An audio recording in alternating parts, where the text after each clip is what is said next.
All right, may the words of my mouth and the meditation of my heart be acceptable in Yahweh's sight. He is our strength and our redeemer. And it's in his name, which is his authority, that we pray, praise, proclaim, project, and protect tonight's message. Aman. Hello to everybody. Welcome in. Excuse me. Thank you for being on and joining us. We're excited to be with you guys today. Thanks for spending some time with us. We're going to talk about the fact that you are necessary.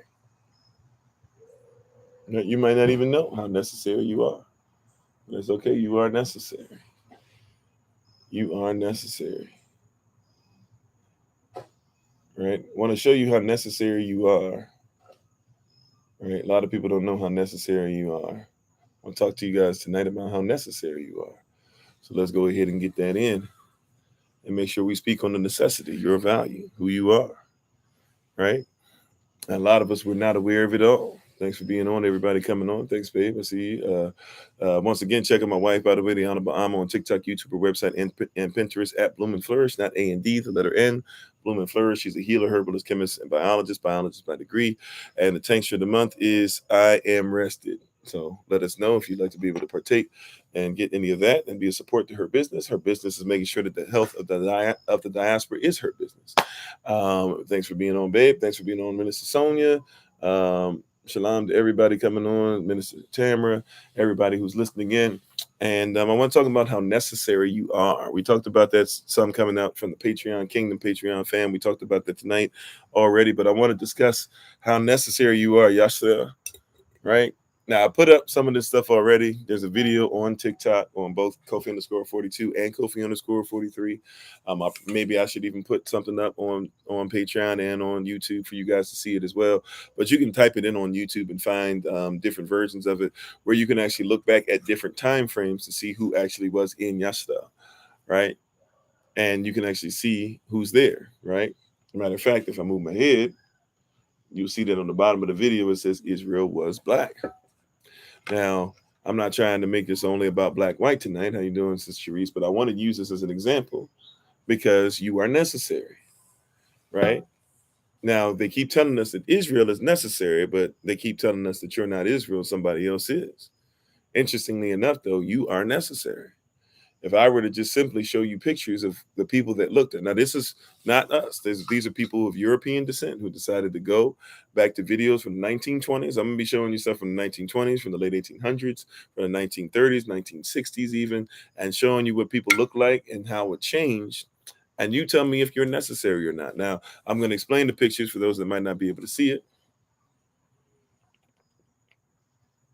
And at some point, we'll make sure that a few of these pictures are on the Patreon or on Patreon for y'all. We're part of the Patreon Kingdom, Patreon family. But I wanted to show you simply that you're necessary.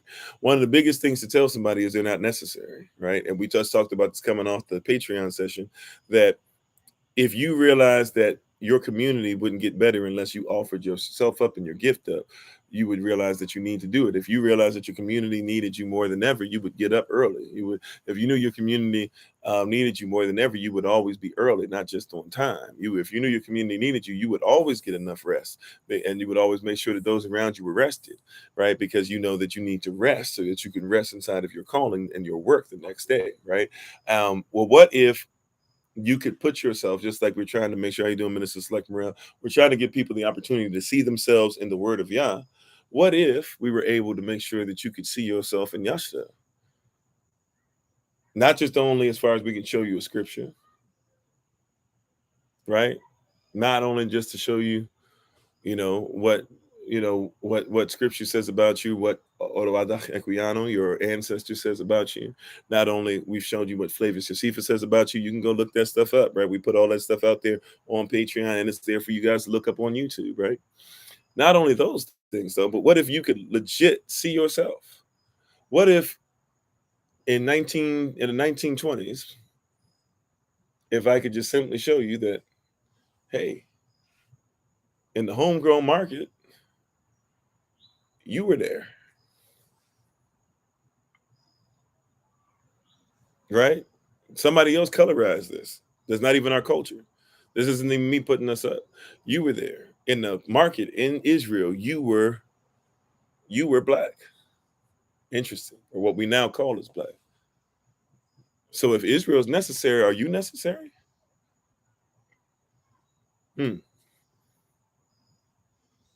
What about if I were to show you the government? Who governed yesterday? How you doing, Big Brother Thomas? Who was over yesterday? Who governed? Who was in charge of the government?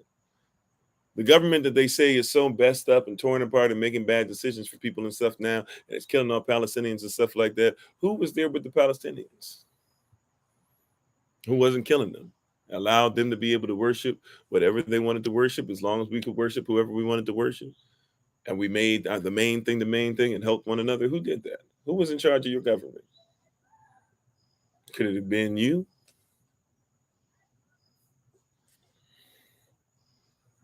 Could it have been you?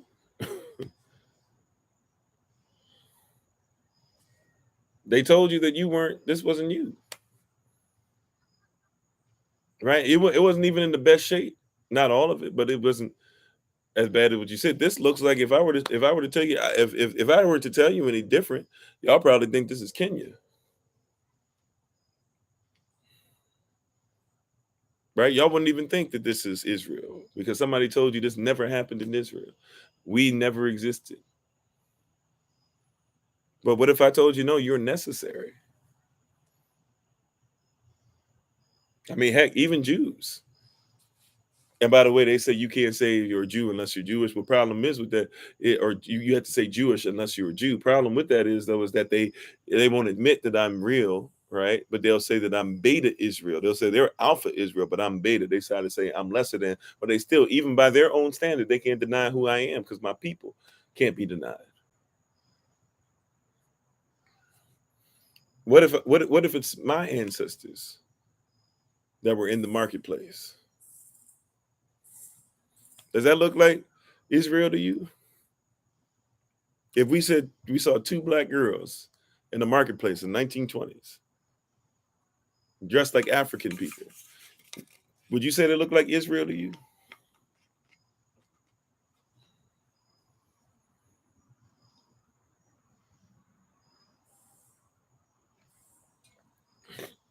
Most people would say no. Most people would say no, that doesn't look like Israel, but that's Israel. But that's, if you were to look up a picture of Israel in 1920s, that's what you would have seen. Are you necessary?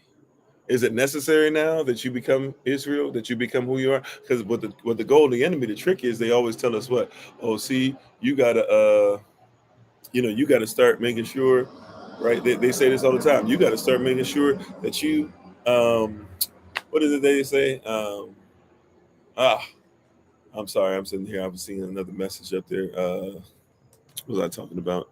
I'm sorry. It'll come back to me if it's something that remembers. But people are always trying to tell you to separate yourself. But I see Israel when I look at the 1920s pictures, and I see two little black girls, right?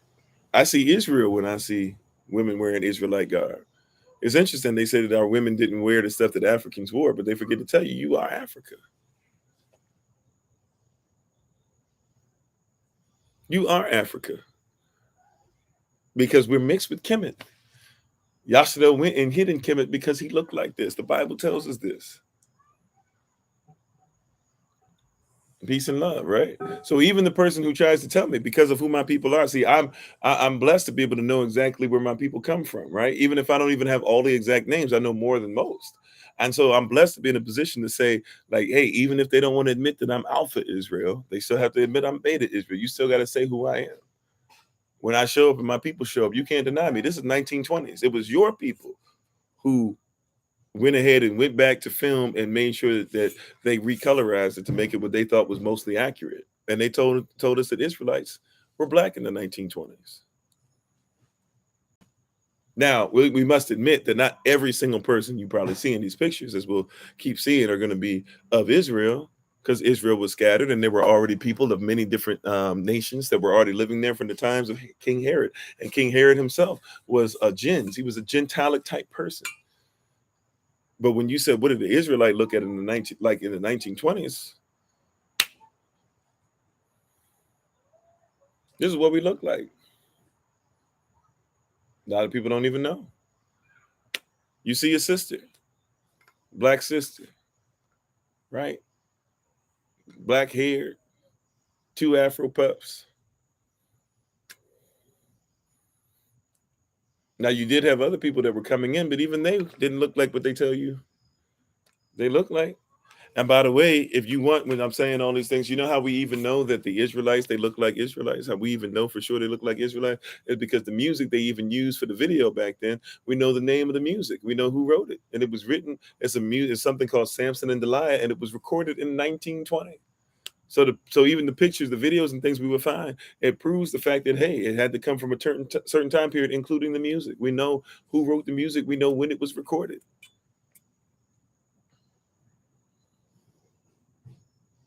Right? But no, nobody wants to talk about that. Like, we have evidence. See, we got the smoking gun now. You remember we used to talk about the smoking gun a lot? Problem is that you've gotten used to seeing, Ben-Hur movies. And you have a famous scene where Ben-Hur falls out, right? When he falls out, he ends up, because he's so tired, he falls out, he's so destitute, and then he meets Yahshua, or who they would call Jesus. And when he meets Jesus, Jesus is as white as he is.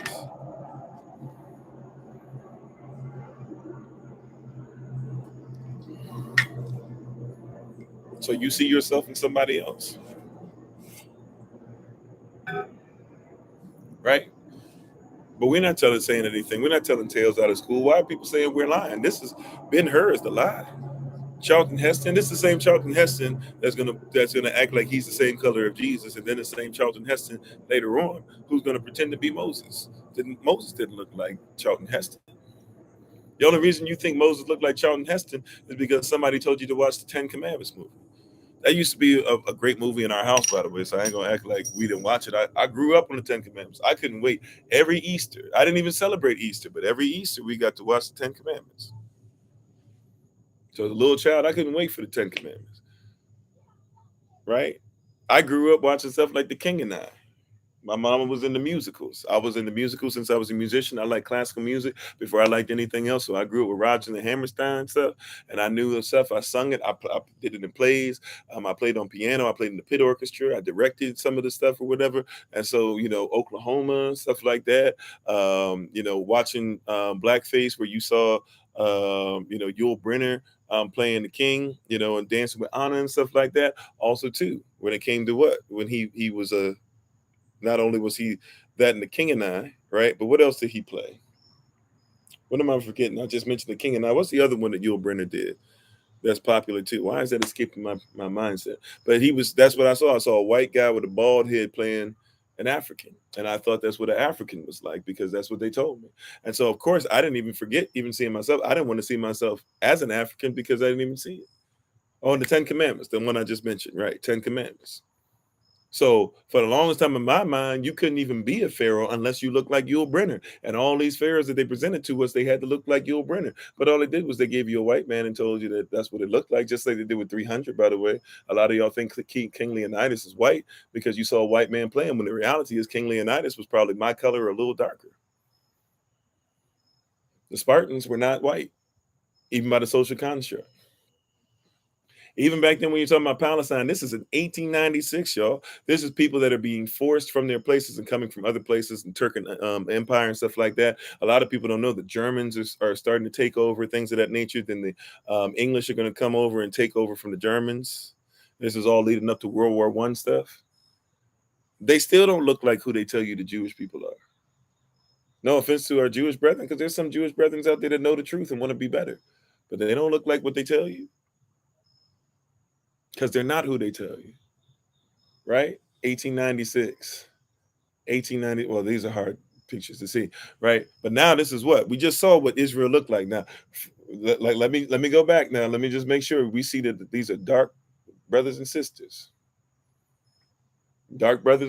all around, children, right? This is Israel, right? 1920s, right?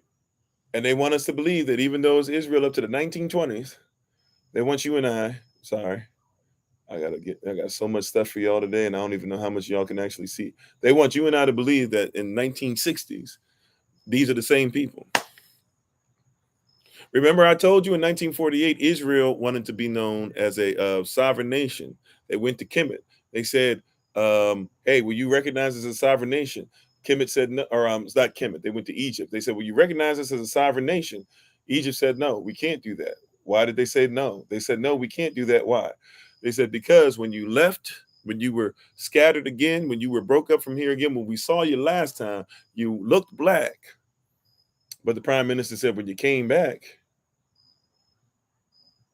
you looked white. He said, there's no way you can be the same people. I didn't make that up. How you doing, Sister Deborah? I didn't make that up. How you doing, Brother TJ? Like I didn't do that. I didn't write it. I didn't do it. I didn't put it in here. I'm telling you what it is. That's what the prime minister of Egypt said. He's not even Kemetic, right? He's not even mixed with us. But he said, no, I can't do that, man. Like I'll be playing myself. I'll be playing my country. I'll be playing y'all if I said that if I did that for you. He said, because when you left, you looked one way. So there's no way we know how DNA works. But now all of a sudden, when you look through the streets, you're going to look at somebody that doesn't look like you. That's the problem, right? We don't even want to admit that there's some stuff written out that we can actually see. See, you, once again, you're necessary. You matter. How you doing, Sister Shima? You matter. If you matter, then we need to see, like, there's documentation out there where people have legit written out. Jewish people have written out that they own slaves. Interesting. Interesting. You were necessary to make somebody money. Why aren't you necessary as a Hebrew then? It was all right to own you. Matter of fact, you start looking on some of these. Let me see if I can get to these maps. Right, a lot of people don't know that some of the first Israelites that are thought of to have come over to the Americas, even though we know it was they came over before Columbus, so this is exactly true. But some of the first ones that Eurocentric history will admit to, they say that the first Jews had to be people that were black. They probably were people that were slaves, and they'll admit to you that they came over and lost their culture and lost who they were, and had no clue as to who they were. And so they picked up somebody else's religiosity and what somebody told them about themselves, and therefore left themselves. They were scattered, right? All over the place, scattered, right? Even coming from the Caribbean islands and stuff like that, and different things like that, scattered, right? These things that they tell you, oh, we don't know for sure if that's real. Black people even said, we don't know if black people were on ships or not. You can go all over the place and see pieces of ships that buildings are made out of, that people admit to you, yeah, this was made out of a former slave ship. You can look in the bottom of the ocean still. You can look all up and down the East Coast and be able to see slave ships. They still have slave ships that you can go walk on, right? That they upkeep like a museum. And you'll even be able to see, quiet as kept, there's actually evidence that there's slaves that came over, who came over and are documented. I'm not just saying what you heard. I'm not talking about when they wrote it on the side of the church. You know, there are people who wrote on the side of the church when they got free. How you doing, Brother Vincent? When they got free and they started writing on the side of the church, right? They actually started writing Hebrew characters on the side of the church. I'm not just talking about them, right? I'm talking about there's documentation saying, oh yeah, these people actually wrote. They actually wrote out on documents, the people who owned them actually said, yeah, these are Israelites. They were treated as what? As Negro, because they look like us, but they also listed them as Israelites. How do you list somebody as an Israelite but put them in slavery because you say they're Negroes just like you, and you put their people that had already come over in slavery because they look like you, but then you say that they're not, that they don't look like us all of a sudden. And when did they start scattering? They started scattering.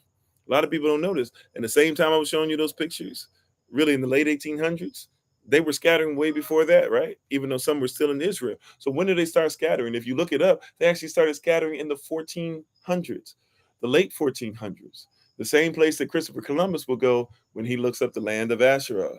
And when he comes to the land of Asheroth, where does Christopher Columbus go to? Christopher Columbus goes to the islands, the Caribbean islands, what we now call the Caribbean or the Caribbean.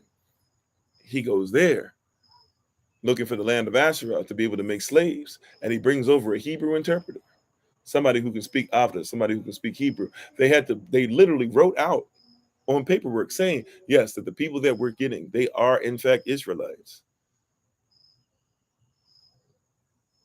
Deuteronomy 28 told you how to pay attention to who they were. Revelation chapter 7 says that you got to make sure that they're sealed. Paul tells you in Romans chapter 10, verse 1, that you got to make sure that you understand the prayers so that they would be saved.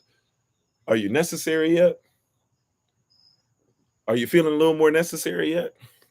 I'm not giving fictitious stuff, right? We showing contextual facts. Are you necessary yet? I'm using this because I want to make sure you get this picture. I'm sorry, but you can see the title. I can't. I guess it's the channel Unpacked, and it says Unknown History of Black Jews in America.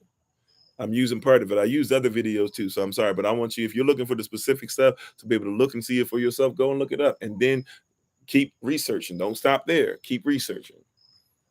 But we're not making it up, right? Isn't it interesting how you see that you have Africans taking the slaves, and at the same time, Jews or Israelites taking the slaves? We seem to be going through the same stuff. It seems to be the same pictures they're painting. It seems to be the same story that's being told. There's something that's there or documented. We keep being told that we don't matter, but we seem to be very necessary. If your enemy realizes you're necessary, you should make sure you know, right? Here's other people. Watch this. So when we talk about we're Moors, right? This is called the Moorish Zionist Temple. Remember, there's different type of Moors. You can see that there's a Moorish Zionist temple, right? Moorish Zionist temple, right? Early 1800s, late 1900s, a Moorish Zionist temple. What does that say? Moor meaning what? Black and Moor meaning you're from a certain part of Africa, right? Zionist, Zion, the seventh character of the Hebrew alphabet. And then it's a temple. Now, obviously, we shouldn't have any temples, nor and we shouldn't have any synagogues, even really technically, right? But they're calling it that because they're trying to get some semblance of self again. So now we're dealing with people in Reconstruction who are trying to get themselves together, and they have a Moorish Zionist temple. Why were we never told this? Why is it when we say we're Israel that they keep saying that you got to go somewhere else? But we're proving tonight even that you're so necessary, right? That when you go to the 1920s, that's you in Israel.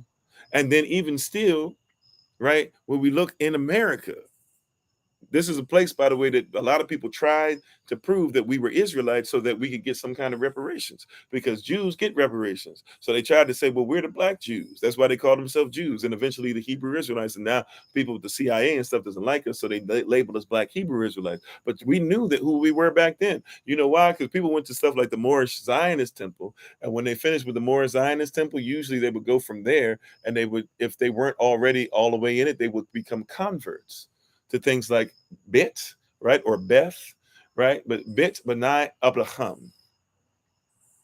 That's the name back then. I'm not talking about today. I'm talking about your ancestors that have been here. This is 100+ years ago now. Your ancestors were looking for their roots, and they looked for Israel. That's nothing new. But they keep saying you're not Israel. If you're not Israel, you're not necessary. Remember, we talked about Balaam doctrine. Balaam doctrine is talked about the same place in Nicolaitan doctrine is talked about. Revelation chapter 2. Nicolaitan doctrine is Nikos Laity doctrine that talks about conquering you, and then you're a layperson, so you deserve to be conquered. And then you have Balaam doctrine you're warned about as well, which is any doctrine that comes against Yahshua. How you doing, Sister Cynthia? Right? But we have doctrine that people are putting out here. What does doctrine mean? Doctrine doesn't even mean spirituality all the time. Doctrine just means an upheld belief by any group of people, correct? So we have a doctrine that teaches us that we are not Yashda, Balaam doctrine. We have a doctrine that teaches us that we deserve to be enslaved, right? Nicolaitan doctrine. Yet, I keep seeing that as people keep saying we're not Israel, we just some slaves with no story. The more I find out about myself, the more I realize that my people have been talking about Israel. So when somebody says before slavery, what did you believe in? Before the white man taught you, before you were born in the 80s and you learned about this Christianity and stuff like that, who told you what? I can tell you that my people who were called by his name were constantly, consistently looking for themselves in the Bible, and not just the Bible, but the Tanakh, the Torah. How you doing, Brother Omar? Minister Select Omar. How you doing, Fancy? Right, I can see it. Can you see it now? Not just have you heard it, but can you see that you're necessary? Right? Can you see that you're necessary? So you'll see people that are in modern Israel now who are trying to kill you, telling people who are not into the Torah, but are into Talmudic, Babylonian Talmudic doctrine, who are saying things like, hey, let's start rounding up the infiltrators. We don't need, I'm just quoting, right? We don't need to wait for the Supreme Court. So they're not even worried about whether it's legal. They don't even care that it's not lawful. They don't even care that it's not legal. You are a threat. We don't need to wait for anything. Round them up tomorrow morning. I'm quoting what they're talking about. Right? Let's read what some of them had to say about you. Because your very existence, we talked about this in the early rising prayer. If y'all were early rising prayer, if y'all were on the rising session, if you were on the um uh if you were on the page with Patreon, and then you're on tonight, this word is going together, right? So here we have somebody. Now here we have a woman. I went out of order with her stuff, so I'm trying to see. I don't know if I got all her stuff together.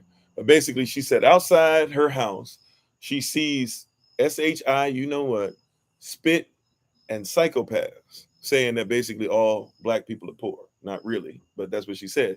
She said, just waiting for the chance to murder her. You can see it in their eyes. This is what they're saying to everybody outside, right? She says, but nobody believes us. You're racist, in quotation marks. They're saying that we're racist. But she says we're racist because we want to preserve our lives and our sanity. Your being who you are makes people who took from you insane. That's why we talked about earlier this rising, where we talked about David. And David simply being who he was, even helping Saul, he had to help somebody who was vexed and kept coming at him. Right? That's what he kept doing. So Yashda, you were necessary.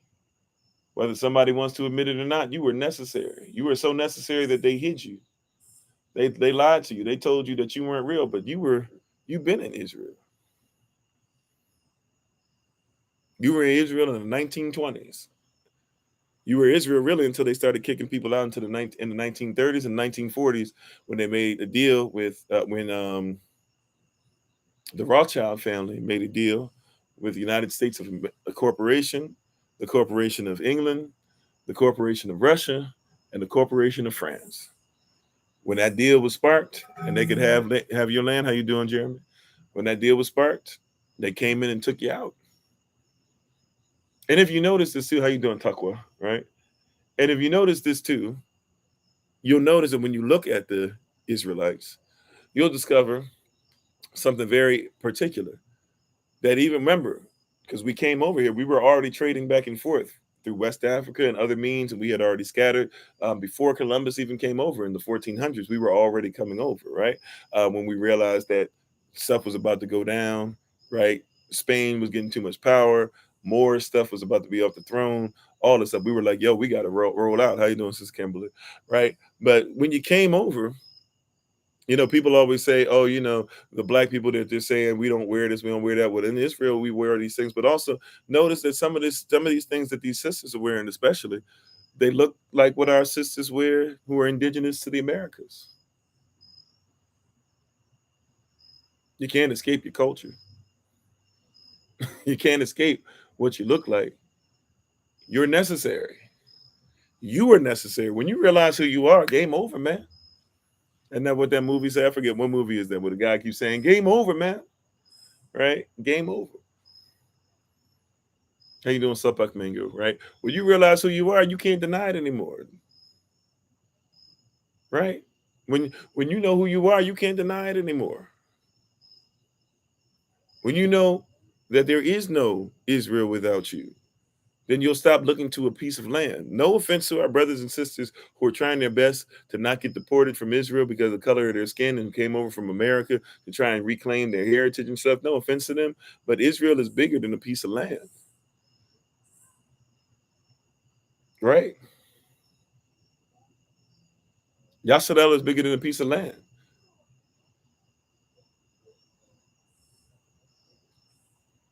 Oh, okay, tall boy. Thank you. Appreciate that, right? See, remember, it's not until recently that somebody changed laws up, or not even laws, they made legalism in different ways. So you think that if you're born in a particular place, that's what makes you that thing. That's why people try to argue you're American because you're born in America. You're Russian because you're born in Russia. That didn't used to be the case at all. It didn't matter where you came from. It mattered who you came from. Shalom to you. How you doing? It didn't matter where you came from. It mattered who you came from. Why does it matter who you come from? Because who you come from is who you be. And who you be means that you got to bring a culture with you. How you doing, Heen Bug? Appreciate you. Right? So if you were black in Israel in the 1920s, why in the world are you white now? Or why is it that because you're black, you're no longer allowed to be an Israelite? Right? Remember, we already showed all these, but remember, I'm gonna try and see if I can find a couple of them again as a reminder because we be forgetting stuff. Right? Remember, they wrote you down and they said that you were in fact Israel when they made you slaves. See, they took great records of you, even though we don't have the records at our disposal. Right? Remember that we came over and we started things on our own called Moorish Zionist Temple. And from there started looking to convert into things like Bet, or what we call Beth, but Bet, Benai, Abraham. That's you. That's your culture. That's your people in your garments. How dare we allow somebody to tell us that we're not just who the Bible says we are, which should be it, but who society said that we are. And why do they get to lie and change it up and then tell us not to look back at what we have video evidence of and photo evidence of? We have photos from the 1880s showing who we are into the 1920s. Right, everything has to do with it. That's why people don't want to go. People want to tell you all this stuff. They'll bring up Romans, but they don't want to be honest about Romans chapter 10. Before you confess means they have the same logic. What are you confessing? You're confessing what came before it. Romans 1:11, you got to be established. Romans 3:23, the wages of sin, but all of sin and fallen short of the imprint of Elohim, of the glory. Romans 5:8, Yahshua died for us while we were yet sinners, while we didn't have the imprint on us. Romans 6:22, we became free again. Romans 6:23, we became free because the wages of sin was death, but the gift of Elohim is eternal life. Romans chapter 8, verse 1, therefore we shouldn't be under condemnation. We ain't slaves no more, right? Because we fall after the spirit and not after the flesh. Romans 8:11, the same spirit that rose Christ from the dead, it lives within us and can resurrect us. It can make us alive again as a people. Romans chapter 8, verse 18, therefore the suffering that we went through, right, of the present time even is not even worthy to be compared to the glory which shall be revealed. So Romans 8:19, the creature is waiting on us to manifest as the sons of Elohim. Romans 8:28, all things are beneficial. Now we get to Romans chapter 10, verse 1. Paul says, so it's still by prayer that y'all still be saved. Right? Oh, well, we already know there were tons of, the people over here a lot of us were already what you would call black, but we already know that just from trade. We know that from what Christopher Columbus said, and we know that from some of the stuff we've been talking about tonight, right? We'll post some of this stuff on Patreon for the Patreon Kingdom a little bit too, right? But Romans chapter 10, verse 1, it still is prayer Romans chapter 9, verse 6, let's not forget that not all Israel is Israel. So you still got to do what's required. But what? Romans chapter 10, verse 1. It's still my prayer, Paul says, that Israel would be saved. Romans 10:2, Israel has a zeal of Elohim, but not according to knowledge. You don't even know who you really are. So Romans 10:3 says that you got into everybody else's stuff, right?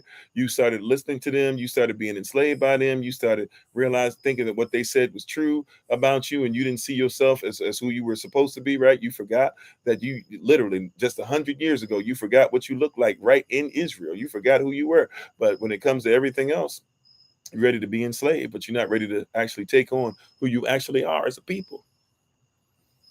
Right? So then Romans chapter 10, verse 4, the law is not really for you anymore. Why? Because you don't even know it. You lost it. You're not worried about it. So Romans 10:9 says if we would start confessing, what does confess mean again? Confess, the same logic, homologio. If you had the same logic as what you're supposed to have, that of your forefathers, then you could actually confess Yahshua HaMashiach, and then he could be a dawn, he could be your Lord, and then you could believe that Elohim raised him from the dead towards what? You being a fellow heir with him in high places. Then Romans 10:13-15, then you could call upon his actual name, and when you call upon his actual name, then you would be saved as a people. And as a people, when you get saved, but how can you get saved if you haven't what? If you don't believe it? And how can you believe it if you haven't heard it? And how can you hear it if hasn't been preached. And how can it be preached if you don't know who Elohim is and you haven't been sent by him? Which is why Romans 10:16 then says, so who has, Isaiah has even said, who has believed our report? Who can believe a report if you don't even know how to report on it? This is who you are. Oloadach Equiano, this is who you are. Flavius Josephus, this is who you are.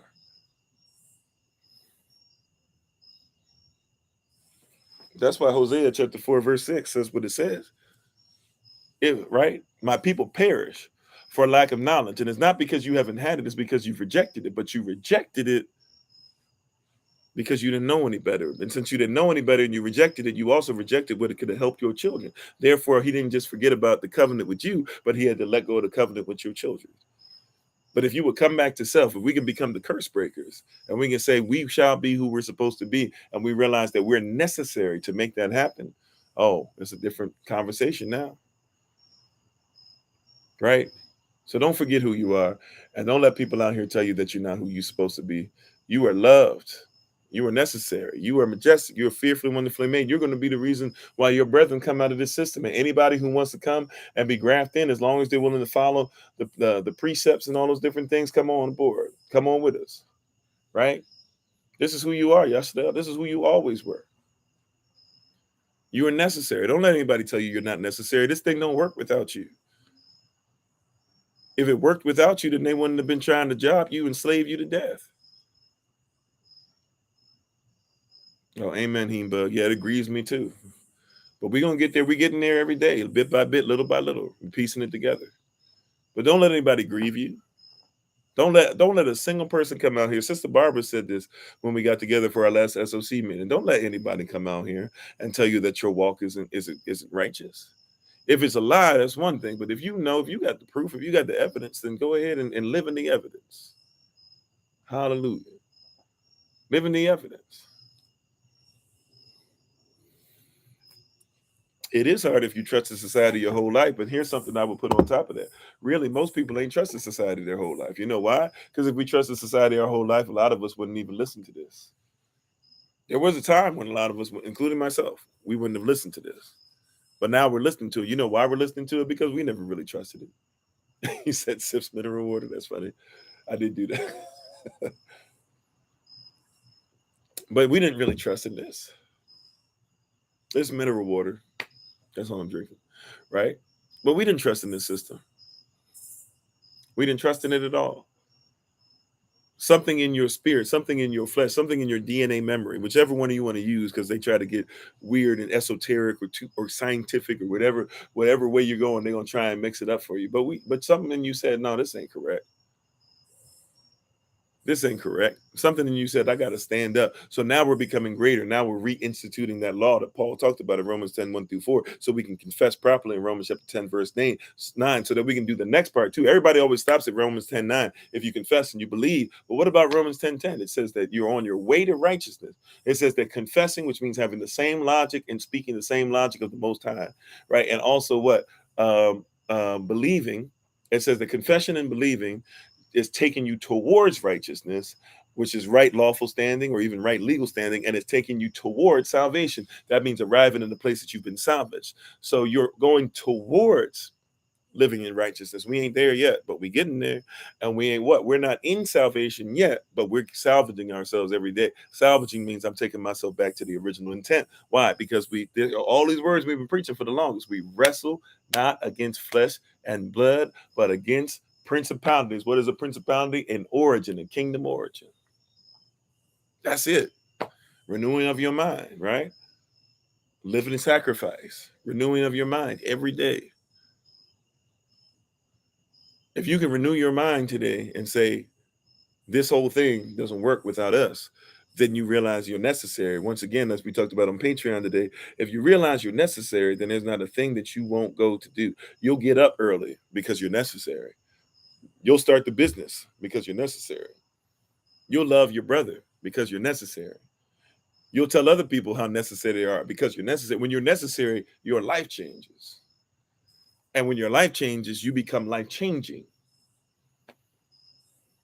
Right? So first things first, change your mind. Next thing comes, we got to get that land. Get that land, put your own stuff together. Put your own stuff together and don't let anybody ever come back in. I'm not talking about segregation. I'm talking about a mental separation. I'm talking about a spiritual separation. I'm talking about a psychological separation. Watch this. You see it all the time, right? We went to San Francisco, came over the bridge, went into Oaktown. When you go from when you go from San Francisco, and we were not even San Francisco, we were in San Rafael. So we were blessed to be able to stay at a really, really nice spot, right? Literally up high, like in the mountains, right? When we went from there to Oakland, guess what changed? Like you could tell when you went from San Rafael into San Francisco, you could see a mindset change. When you went from San Francisco into Oakland, you could see a mind shift. But it's also interesting. So you can see a mind shift as far as poverty change, but you could also see a mind shift as far as see in Oaktown, people were like calling us brother and sister. And San Francisco wasn't nobody saying, "What's up, bro? What's up, sis?" It was a mind shift. The crossing of a bridge meant the different treatment of a people, right? People looked at us and were surprised when we pulled up to the stuff and it was all black folk, 7, 8 strong of us, going somewhere out to eat where they didn't think that we should be able to even afford to eat, right? It was strong when we were family. It was strong when they were like, "Yo, it's just nothing but what's up?" Like we got looks and everything, but we ain't even care because we were family. We were united. We were blessed to be there, right? And so when we got there, we was strong, right? We was strong. So, right? So, and so it didn't even matter that we were there because we were strong, right? When we went over to Oaktown, they were like, because you are black, we automatically got respect. It didn't look the same. It was a little off compared to the stuff, right? It was stuff where you're like, if you didn't know what it was about, if you weren't used to it, you probably would have been one of these people clutching your pearls, right? But they had love for us. We were brother and sister there. Right. When you went into San Francisco, you could tell was different than San Rafael, right? And et cetera, et cetera, et cetera. Right. But when you come with family, it feels strong. It feels safe. Thank you, Sister Mary. That's a great word. It felt safe. Like it felt like we could stand out here and talk or whatever, and ain't nobody gonna do because we got each other. We were necessary. We were necessary. We were necessary for security. We were necessary for respect. We were necessary for affection. We were necessary for family. We were necessary to make sure that righteousness came out. It was necessary that we were around. We could have better conversation. We could talk with people that when we talk the same way. We got the same mannerisms. Doesn't matter if you came and you were raised around a bunch of white people, or you raised a bunch of black people or whatever. When we came together, there were certain things that no matter what your experience it was the same. And when you get little glimpses of that, you say, it's necessary. We got to come together. And the way Detroit is set up, the whole thing is set up. I can't wait till y'all get there because you're going to be surprised the way that the setup is. Right? The whole thing is look beyond what you see. And when you see that, you're going to see how necessary it is that in the midst of what you might think is chaos and confusion and all that, that you can have a people that come together and be like, wow, we can really do something. We could really be the change that this world needs to see. That's a new way of saying it. But the biblical way, once again, is Romans chapter 8, verse 18 and 19. The suffering of this present time is not worthy to be compared to the glory which shall be revealed, which is why we need to become sons of the Most High and manifest, because the creature is waiting on us to become who we're supposed to be, so that they can look beyond what they see. You got to get this correct, because if somebody sees you and sees where you were and sees where you get to, sees the fact that you were doing what they were doing, but now you're living in a different society, sees that you're able to build yourself up and that you have pride in where you come from, they're going to say, wow, if you saw this when it looked like this, then I need to go ahead and listen to what you're saying. You need to manifest. Everybody else was concerned because they weren't going to have no job. You were busy piecing stuff together to make sure your children had land. See, look beyond what you see. How you doing, Brother TJ? Like it's different. You built different. You act different. You walk different. You speak different. You literally create the trends. Trends don't exist unless you create them. Dances don't exist unless you create them. Songs don't exist even if somebody takes them, but you got to create it first. Amazing Grace was something that black people just hummed out and somebody put some words to it. The same person that was messing you over and messing with your women took your song and wrote the thing out. And by the way, if you ever learn how to play Amazing Grace, you can play the hymn using nothing but black keys. Like there's hints and everything. That ain't that is the Most High is trying to tell you something about yourself and everything that you do. I'm not trying to say we're better because we're darker. I'm trying to tell you that there's nothing wrong with you looking like you, talking like you, acting like you, growing you out. That's why they tell you not to grow your hair out. They don't. If you grow your hair out, you grow you. Did you know that? For some reason, we think our hair is like separate from us. If you grow your hair out, you grow you out. If you grow you out, you become problematic. Real talk. Hallelujah. Amen. So after this, hopefully you've seen you're necessary. We'll put these pictures up on Patreon for the Patreon family. Thank y'all so much. We appreciate y'all. We will be on tomorrow. Wednesday normally would be our day off, but since Monday we couldn't get a signal, we'll be on tomorrow. So join us tomorrow. I wish. Oh, we didn't have a chance. Oh, we had both sisters on, and I still didn't talk to them about the schedule. Oh, my word. Okay. Anyways, I'll try to reach out to to those ministers later. But we appreciate you. We thank you. We honor you, and we honor King Queen in each the King and Queen in each and every one of you. Please check out my wife, as always, the Honorable Amma. She's a herbalist, chemist, biologist. Herbalist. She's a herbalist, chemist, biologist. And I'm missing one by degree. She's a biologist by degree, but there's something I'm missing. But anyways, she's a healer, herbalist, chemist, and biologist. There you go. Biologist by degree, and she has many different tinctures. The tincture of the month is I am rested, but there's many different tinctures. So get in touch with her. We'll try to do this. You can find us on YouTube. We record all these things, but also even the pictures and everything just by themselves. We make sure we look those up, but we try to give them to you. We try to say, hey, you can go to this channel, right, and be able to find it here, whatever. So hopefully you were able to see those things. But if you have questions, comments, concerns, just get in touch with us. We'll try to give you as many details as we can. Thank you all so much. Those who are in, I've been given the wrong dates, by the way. Florida, whatever the last weekend, the last Friday, Saturday, Sunday, not the Friday, Saturday, Sunday going into the month of August. It's like the 24th. So what? Hold on. The 25th is Sunday. So we'll be in a certain spot in Florida on 23rd, 24th, and 25th. If you're interested in meeting up with us, let us know. It's going to be Southern Florida. So we'll give you guys who want to meet up with us down there when we come that way. We'll probably be meeting on the 24th. We might even do on the 25th, come together. We just realized that on the 25th, I had my dates wrong. So whatever that weekend is, I think it's the Friday 23rd, Saturday the 24th, Sunday the 25th. We'll be in down south in Florida, in Southern Florida. So if you want to come and say hello to us down there, we'd love to be able to say hello. Also, too, please remember, please, ma'am, please, sir, please remember that on the 25th, on the 25th at 2:00 p.m. Eastern New York time, which is a Sunday, we will be coming together for our Feast of Trumpets or Festival of Trumpets. And so if you want to join us for that, I'm looking forward to that. Our ministerial staff, the Honorable Amma, as well as Minister Tamara and Minister Anais are going to come together and give us something for that. So we're excited, and we're blessed to be able to receive a mighty celebration. We'll probably be asking some of you even to use your gifts to help us. So we hope to see you guys there for that. But thank you all so much. We appreciate you. We honor the King and Queen, each and every one of you. Even if you're not living inside the kingdom of Queendom yet, we appreciate the potential King and Queen in each and every one of you.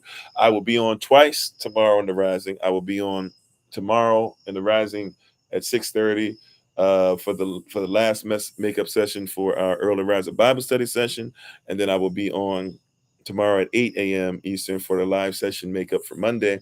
And then after that, I will take my leave for the rest of the day. Thank you guys so much for being on. We appreciate you. We honor you. And we look forward to talking to you guys very soon. Until the next time we have a chance to be able to talk with you all, we hope that you guys have a great night. And please remember, as always, Yashtel, that you are loved, you are necessary, you are majestic, you're fearfully and wonderfully made, and you, which is all of us working together, will be the reason why people who are in this system no longer have to be of it. Shalom. Don't forget, Like I said, stuff is a little behind because of Monday, but please check your emails. Please, ma'am, please, sir, you should be getting a new survey regarding classes that'll be going on the weekend of, or starting the day of September 19th.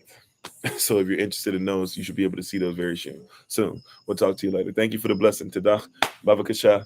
Have a great night. Once again, Night Kofi. Helith, Helith at Servants of Christ. And we're thankful for you guys checking us out again. Have a great night. Peace.